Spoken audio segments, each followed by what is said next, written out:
Hi guys, I'm gonna talk about posture today, and it's a very polarizing topic, so I kind of want to lay a few things out, give you some, I suppose, a lens to look at posture through, so that you can make sense of its involvement in your pain, whether it is relevant to your pain or how relevant it is to your pain, and perhaps some ideas then as to how you can influence your posture, improve or change your posture in order to improve your pain, reduce your pain, and improve your health. So, posture, as I said, is a very polarizing topic. And as a general rule of thumb, with a polarizing topic, I find that the reality is somewhere in the middle. Some people would say that posture is extremely important. It's the priority, the main thing you need to resolve, and it's probably the sole factor when it comes to pain. So on one hand we have that argument, then on the other we have the argument that posture has nothing to do with pain. It's pointless to pursue it, to try and change it. And both of these arguments have some validity, but the reality is that they can't both be true. There has to be some nuance there. So the reality, I would argue, is somewhere in the middle. Both arguments have merit, but we need tools to make sense of what's going on. We need some sort of lens to look at things and kind of frame things within the context of you as the individual, rather than posture in general. Is posture important? Is your posture important would be the better question. Is your posture important and relevant to your pain and to improving your health? So I want to first present why posture doesn't matter. So I'm going to make two arguments. I'm going to argue for both sides, why posture doesn't matter and why posture does matter. So first I'm going to talk about why posture doesn't matter, because it's if you're in pain and you have sort of no background in the treatment of pain or physical therapies or movement-based therapies, you probably have never really heard much of an argument for why posture isn't important, or why posture isn't a good measure of pain or a good way to look at pain. So I'm going to present that first, and then I'll explain why I do in fact think that posture is important, but the nuance to that, and how you can put this all together and make sense of your own issues, and hopefully at the end of this video come away with practical steps and yeah, maybe an improvement in your pain, which would be great. So why posture doesn't matter. So if we're going to talk about posture, the challenge is that there's no real consensus on what good posture is. So if you got 20 different therapists, chiros, physios, doctors, whatever, posture experts of different stripes, of different schools of thought, they're probably, and you ask them, show me what perfect upright posture is, you're probably going to get 20 different answers.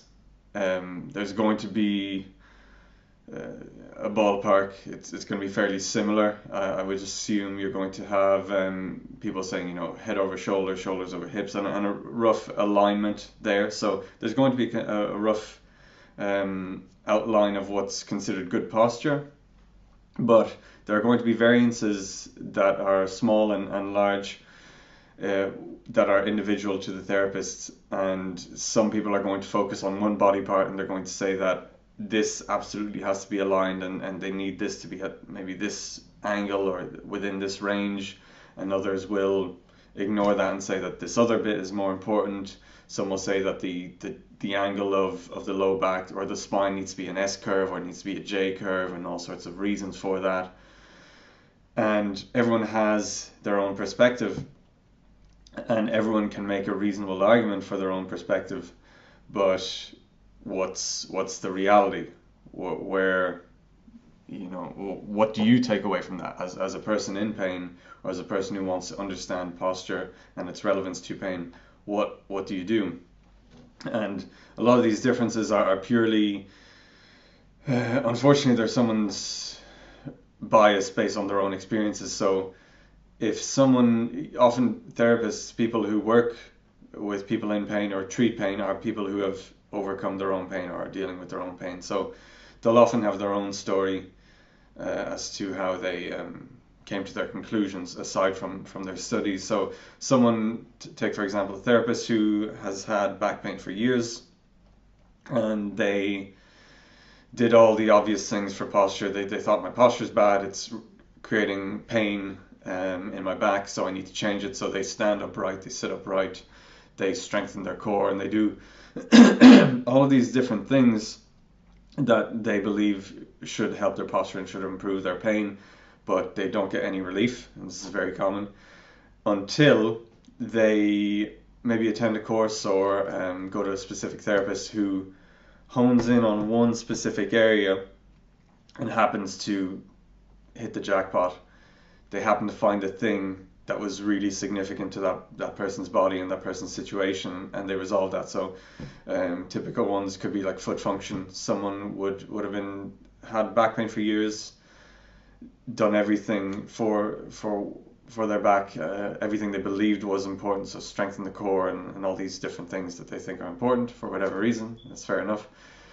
Until they go to someone or to a course and they learn all about foot mechanics, and suddenly their back pain improves, their posture improves, their whole body alignment improves, because now their foot, a specific foot, is functioning better, or both feet, or any body part for that matter.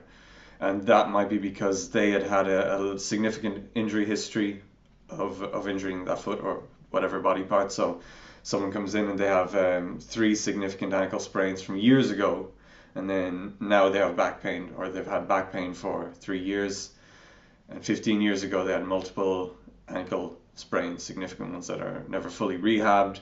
The ankle doesn't hurt them anymore, but now they have back pain.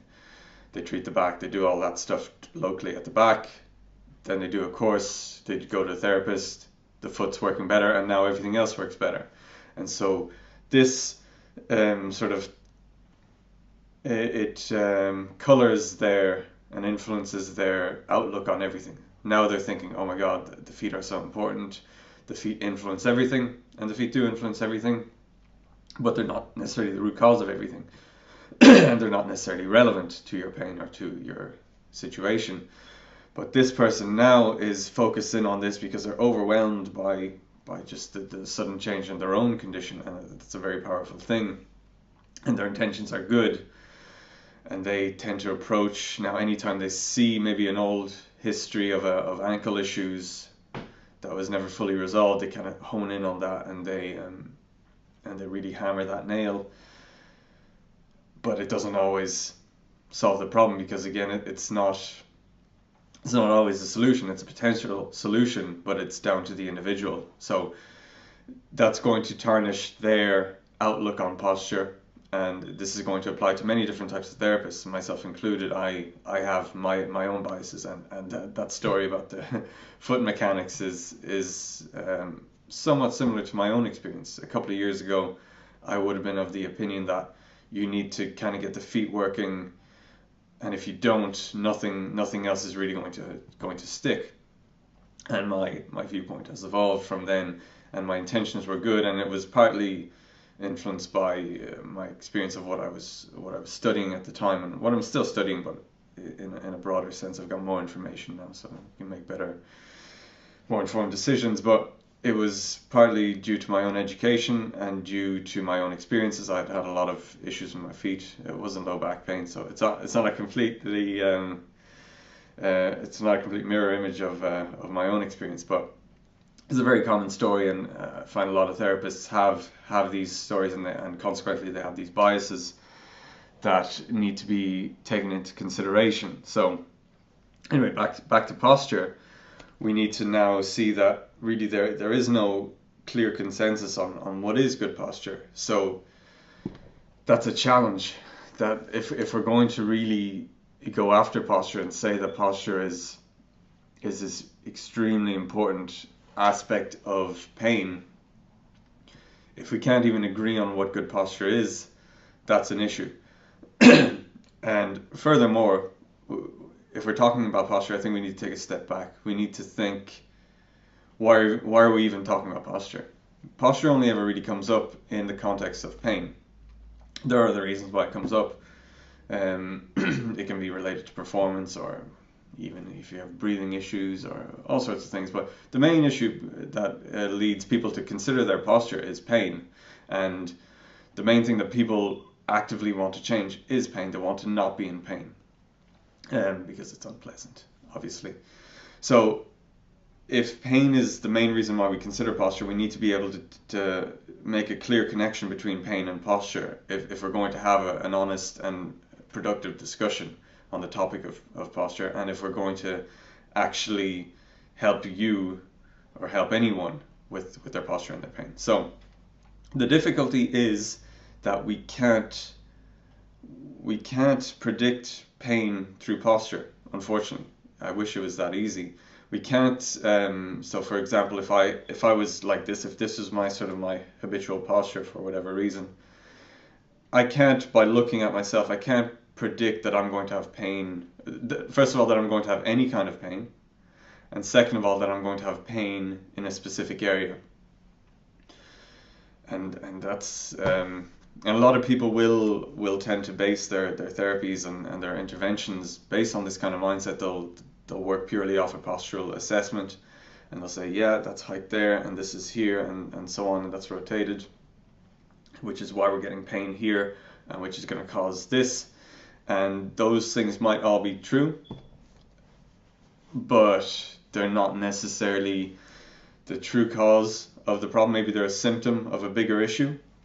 Maybe they're just a really elaborate coping mechanism of the body, and so to take those away is going to make things worse. You can definitely make an argument that it's going to create uneven wear and tear, or uneven usage and imbalances, and that in itself can cause problems down the line. That's absolutely an argument, and I'll delve into that in the argument for posture, the importance of posture. But we can't actually say with any certainty or accuracy that a specific position will definitely cause pain in a certain area, or pain at all. So this is I think it's a huge stumbling block if we're going to always go to posture being relevant, or always going to the argument that posture is the key factor in your pain or in someone's pain. So what's more likely happening? So for example, if back to this example, so if I'm here, if this is my habitual posture, at the moment I'm not in pain. But you could take someone else who has this habitual posture, and they could have excruciating neck pain or whatever. So why are they in pain, and why am I not in pain? And to sort of add to that, maybe we both have x-rays, we both have assessments, imaging, and our spines have no degeneration, no wear and tear. We just have a postural adaptation. And so they have pain, I don't have pain. What's going on? There's nothing nefarious, no degeneration. So what's going on? What's really happening, what I would argue is really happening, is that, and I go into this in my pain science video, which you should check out. When you're in any position, when at all times your body is picking up information from the internal and external environment. So when I'm here, I have a rough awareness of where my joints are in space. If I close my eyes and I raise my arm, I know that my arm is raised, even without looking at it, because I can feel it. I have mechanoreceptors and proprioceptors that communicate that information, that tell me where my body is. And they take all of this information, as well as everything else, the light, the sounds, the smells, the whatever, everything. And they filter it. It's all sent to the brain. The nervous system picks it up, sends it to the brain, and it's filtered through past experiences, beliefs and expectations, stress levels at that time, stress levels leading up to that time, your general health. And all of this information is filtered through all of these different factors and creates an output, it creates an experience, it creates your experience of reality. And that's where the difference occurs. So if I'm well rested, if I'm well fed, if I don't have any injury history related to my neck, I have no traumas related to this area, but I happen to be here for whatever reason. But someone else, again, same position, but they have pain. The difference is likely in that filter, in that interpretation that's occurring in the brain. It's that something is filtering all of this information that's coming from the body and perceiving it as threatening. So maybe this person was maybe punched in the head, or they had some sort of car accident, or some sort of trauma to the area, or somehow linked to this position. And when they're in this position, the information that's being gathered from being in this position is being perceived as threatening. The brain doesn't like that. The brain is concerned with survival first and foremost, so it's going to say stop doing that. It's discouraging you from maintaining that position, so it's going to create pain to tell you to move on, to do something different, or to seek some sort of medical attention. It wants you to survive. So that's more likely what's happening. And that's not to say that if I'm in this position and I'm in no pain, that this is perfectly okay and that I shouldn't worry about it. But again, we need to think about this in the context of excuse me, in the context of pain, because really that's our primary concern. And once we can get out of pain, then maybe we can tie posture into other things, into improving your quality of life. But with its relation to pain, here I'm in this posture, but I'm in no pain, so we can't necessarily, we shouldn't necessarily be too worried about my position until we get a broader picture. And again, with someone who is in pain, we can't automatically assume that it's just because of that position. We need to kind of think, why is the brain perceiving this as threatening? Because if you have healthy joints, you should be able to whatever I was doing, you should be able to do that and not cause any problems, because nothing's grinding, nothing's being damaged, nothing's being torn, nothing's being overly stressed. I keep coughing. Nothing's overly stressed, so there's no real reason why we should be in pain, and that this is what's going to feed into our argument about why posture does matter. So why posture matters. Here's why posture matters. In my other videos, it's my big thing. I talk about how everything in the body is connected. All systems work together to facilitate survival, and we have finite resources. We don't have infinite resources. We don't have infinite energy. We don't have infinite strength, and that is directly related to the amount of energy we put into the body. So in nutrition, it's directly related to how much sleep you have, so how much recovery time you offer your body to actually do something with its resources and to heal and to repair things. And then it's related to more abstract things that relate to your own happiness and relate to your own sense of safety and sense of comfort. So being fulfilled, having rewarding work, being part of a community, and all these different things I talk about in a stress video, which you should check out, because I think it's pretty good. So we have finite resources. We can't keep doing things. We have to maintain resources, and this is what we need to consider when it comes to chronic pain, is that survival is the main priority. So if you only have a certain amount of resources, what's necessary for survival has to be dealt with first. Posture is not necessary to survival.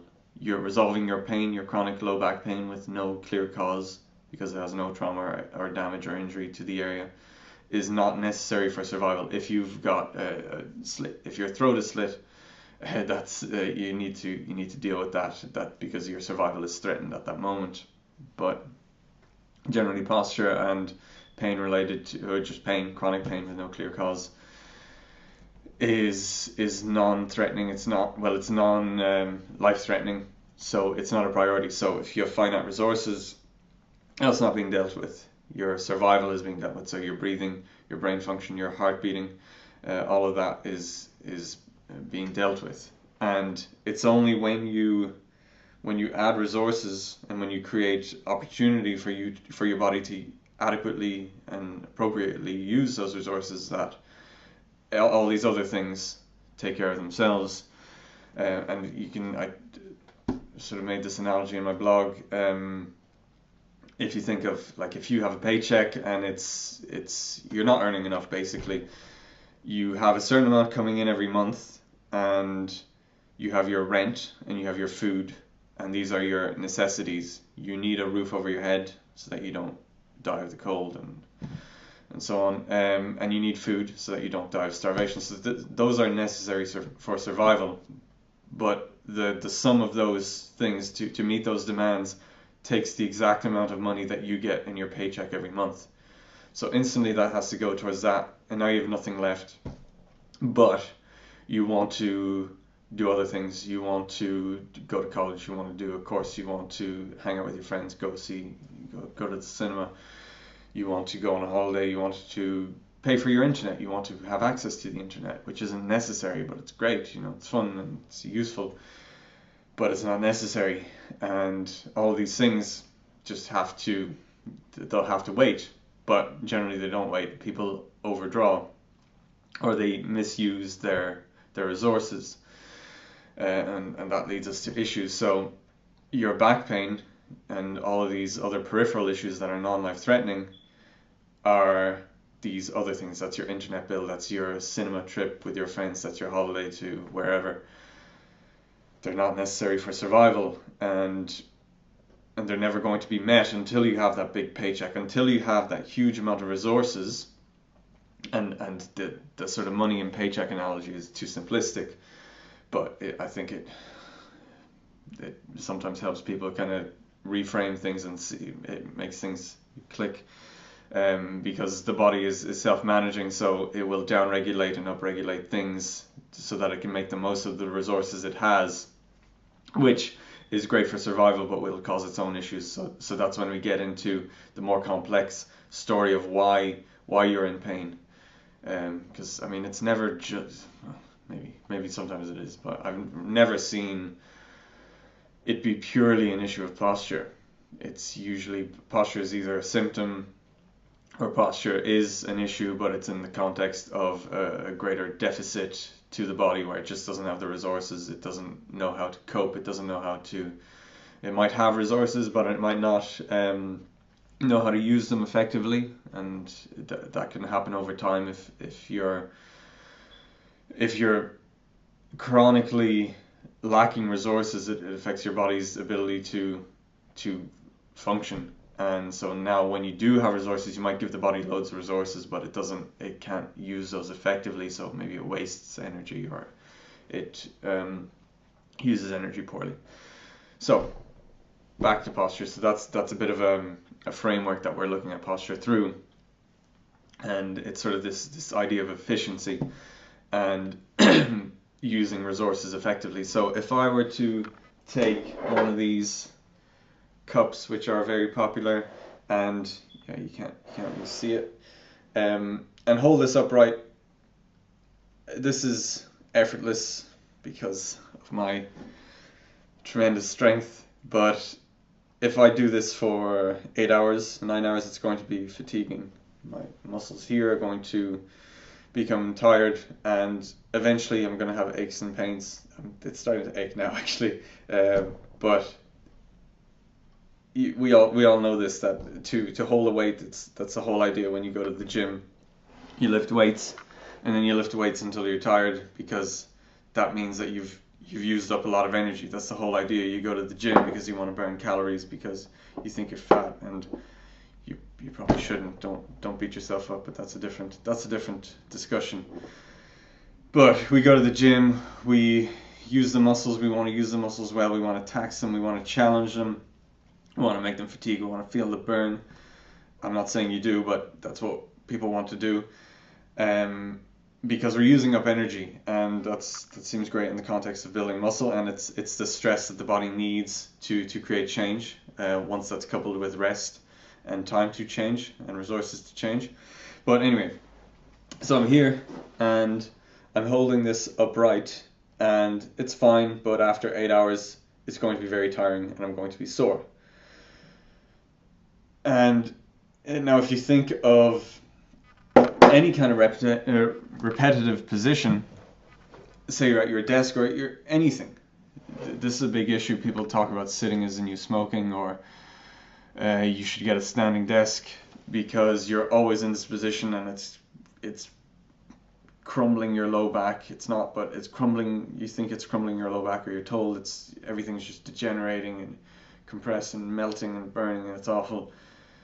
You think all these things because you're in this position, but it's not the position. It's not well, some positions are worse than others, but it's not necessarily the position. It's the fact that you're using certain muscles, using certain joints repetitively for 8 hours, 9 hours. You do that for 9 hours at work. Typing here, all this is working, that's not working as much, or it's fighting gravity. And then you go home and you watch TV for 3-4 hours, whatever, and then at the weekend you sit down and you eat in the same position. So your life is here, so you spend 24 hours a day, well, you spend most of your time here and not your time here. So you overuse this becomes fatigued. This isn't fatigued because it's never used, but maybe it should be used, and maybe you should have a balance of the two.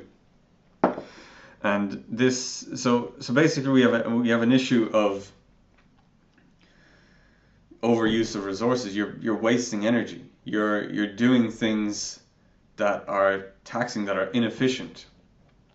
And then we can get into, I suppose, more specifically into posture and good posture. So good posture is, we tend to think, so I said we wouldn't really have a consensus other than roughly some sort of alignment, head over shoulders, shoulders over hips, and so on.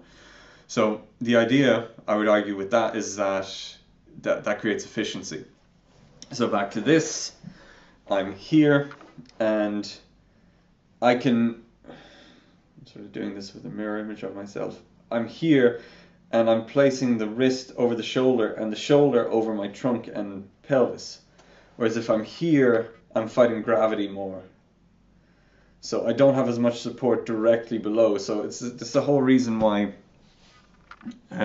skyscrapers, buildings are, I mean, some, I don't know how they do it. I'm not an engineer, but generally they're going to be straight up, and it's going to have structural integrity, because the more it's tilted, obviously the more it has to fight gravity, and the more it has to be structurally, the more it has to be sturdy to not fall over and collapse.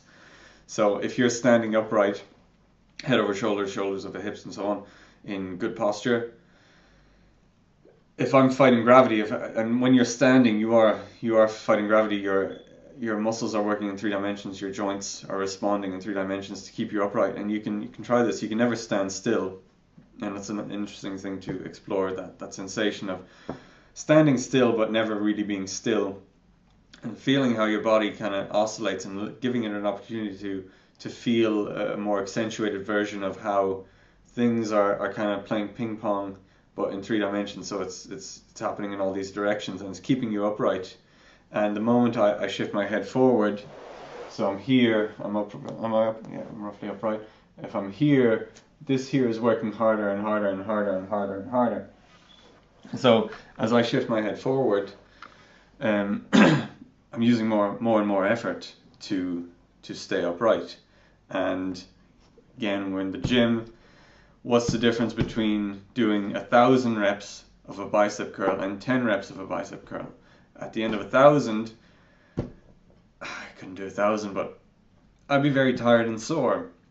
So if I'm here and my head is my muscles of my whole spine is fighting gravity and trying to keep me upright for 8, 9, 10, 12 hours a day, that's 12 hours of repetitions versus whatever, an hour of repetitions without breaks. And that's an issue. It's not that being here is inherently damaging. I mean, try it for yourself. If you, as long as you don't have any pain that's going to be aggravated by this. But if you got a healthy, if you're not in any significant pain related to your neck at the moment, bring your head forward and see that it's not an issue. There's nothing wrong with this. I'm not slowly dying, but it's not ideal. It's not efficient. There aren't many activities. There's not many performance. There's not many sports or high performance activities that are going to benefit from me being here, because my muscles are at a disadvantage for generating strength. So these muscles here are pulling me forward. The muscles, well, that's a different discussion. But basically, I'm not at a nice center point to create equal amounts of power both ways. So if I'm at so in anatomy and motion, pow, right there, we talk about center rather than neutral. So people typically in posture, they talk about neutral spine, and it's this alignment, and this is what I mean.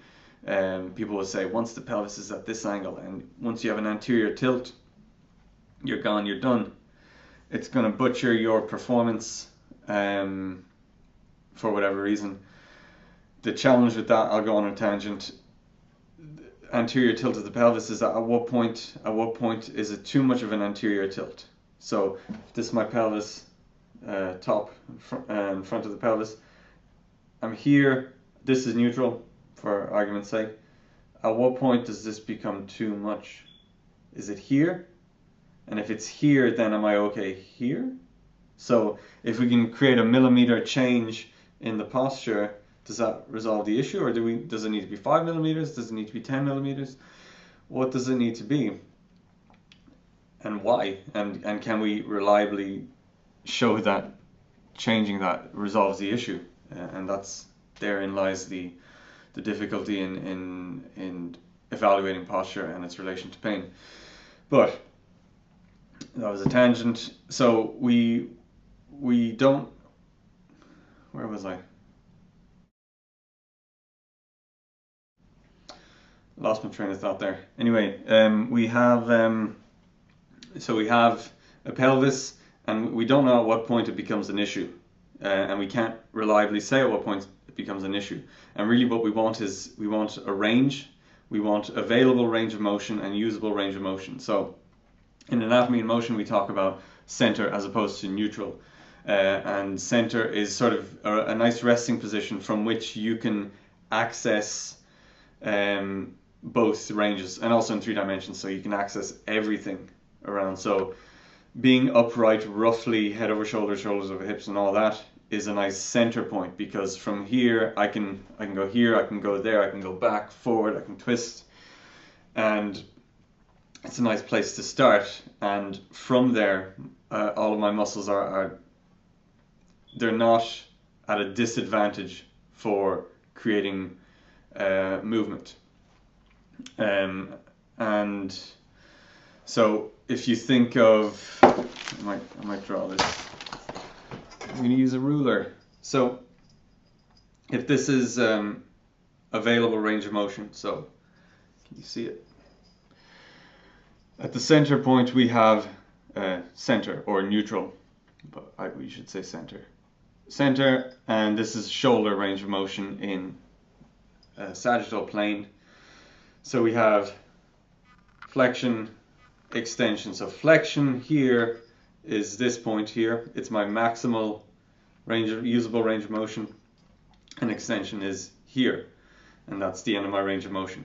If I'm here at center resting, I can easily access this and I can easily access that. But if I'm always here, so if my center point is here because I'm always at my desk, I'm overusing this and I'm never really getting access to that. And this brings us to our whole concept of use it or lose it. So your body gets good at what it repeatedly does. And so if you're repeatedly here doing all this, you're not so good at extending your shoulders and bringing your shoulders into all of their other ranges of motion. So if you're only using 20% or less or a bit more of what your shoulder should be able to do, or any joint or your entire body, if you're only using 20% of what it should physiologically be able to do, then you don't completely lose it unless you have some sort of actual like your spinal cord is damaged, or something properly damaging like that. But you don't technically fully lose that ability, but you never use it, so you kind of forget, and that's when people talk about muscle memory, and it kind of comes back quickly once you begin to reintroduce it. So it's not fully forgotten, but you're not using it, and you're not very good at it, and so you have a shoulder which should be able to do all this, but all it does is this, and it does this for 24 hours of the day, so it's overusing this, and it's never, these muscles, the muscles that operate in this range, never get a break, because the antagonists, the other things, the simple benefit of moving, regardless of what muscles are being worked, the actual benefit of moving, and I'll do a video on movement in general, and I'll talk about that, but the benefit of moving isn't being experienced, because we're here and we're never experiencing that. So you need to kind of look at what you're doing habitually, look at what you're doing repetitively, and see what it is that you're not accessing. So the really common ones are seated desk posture, like myself. Hips are flexed because I'm seated, and your hips will straighten generally because you'll stand up, and you'll walk, but they'll never really extend, so they'll never really extend back and create an opening at the hip. And that's a very common thing. You'll find a million videos of people showing you how to open your hip flexors and stretch your hips, which might not be the right thing to do, but that's another separate issue. So you can look at what it is that your body is repeatedly doing, and take any joint and see, well, this is what it's doing, but what should it be able to do? And you'll know yourself, like, you have a shoulder, you've lived your whole life with a shoulder, I hope, and you know that you should be able to raise your arm, you should be able to extend it back, twist, bring it out, and all this. But if you're always doing this, then maybe you should pepper your day with a bit of this, or something that's a bit more fun, that's a bit more engaging, but there are exercises for that. I can show you some, or link you to some. So I would recommend, so I suppose we're into practical, let's check my notes, we're into practical steps that you can use to influence your posture and improve reduce your pain. So the issue again is posture relevant to your pain? Is posture the key thing that we need to change to resolve your pain? So let's try and address that. You're in pain. We'll take a hypothetical example, neck pain. So supposing I have neck pain, it comes on when I flex this way. But what is that related to? Is we don't know. So if it is if there is some sort of issue in the joint, if there is some sort of degeneration, and that is the key factor, so it's purely a postural issue, then no amount of sort of loosening that up is going to change the condition of the joints in an immediate time frame. So if we're going to argue that my pain in my neck is coming entirely from degeneration of discs, then I can't spend a couple of minutes moving and suddenly heal those discs. Those discs should heal over time, but that could take, if it's a rupture, it could be six months to 2 years, but it'll take time. Basically, it's not going to happen instantly. So you can pick any sort of movement. We'll go with the neck as an example. So if I get pain, where was I going? Going this way. I get pain at this point. Here I'm fine. But here it's beginning to kick in, and if I push it further, it's getting really sore. So my pain-free range of motion, I'm roughly towards center, but I can't make it into flexion too much. I can't make it past this point without pain, but I should be able to make it all the way to this point, because we know that next should be able to go all the way over there. So let's see if I can move past this pain, and if I can move past this pain and reduce the pain, then we're beginning to get an indication that the posture or the condition of the joints in the area isn't the sole factor or the driving factor behind my pain. So you can take any joint and find whatever you can do pain-free and move within that, say for 30 seconds, a minute, 2 minutes, and move mindfully, move with control, explore that range of motion, only as much as you can pain-free, and then after 30 seconds to a minute, maybe challenge that a bit. Try and push past that point that was sore before. And hopefully what you should find, particularly if there isn't really an issue of joint degeneration or local damage to the area that's creating the problem, you'll find that the pain decreases and you can now move further. So tying this back to posture, if you're repetitively in a seated posture, you're here and you're at your desk and you're doing all this, begin to give your body an experience of the opposite. Begin to give it an experience of what it can do pain-free, and allow that to expand and make it a part of your body's experience on a day-to-day basis. So you need to move frequently, you need to move well. So this is why posture is relevant. We need to move efficiently because we don't need to, but if we don't, well, we're using more resources and we're more likely to run out of resources, and that's more likely to cause problems. It's not necessarily an immediate issue, but it is worthwhile to move well. So again, that's an argument for why posture is important. So we want to move often, move well, and move in a variety of ways. So the reality is that we're not made to be in a repetitive posture for 8, 9, 10 hours a day. And this is part of the issue. I kind of mentioned it before with sitting is the new smoking, and then people get standing desks, and the standing desk is changing your position, but it's not changing the fact that you're not really moving. You're probably moving more because, again, you're going to be standing upright, and preventing yourself from falling over takes more effort than when you're seated, because there's more variables, there's more stuff to manage. But it's still not a huge improvement, and generally people will tend to overuse certain things anyway. They'll tend to revert to what their body what their body prefers and feels comfortable doing. So if they tend to lean to one side at a desk and they're like, oh man, I'm in so much pain because of my bad posture, I need to get a standing desk, they'll get a standing desk and they'll be upright on their standing desk and they'll still do this. So they're not changing that, and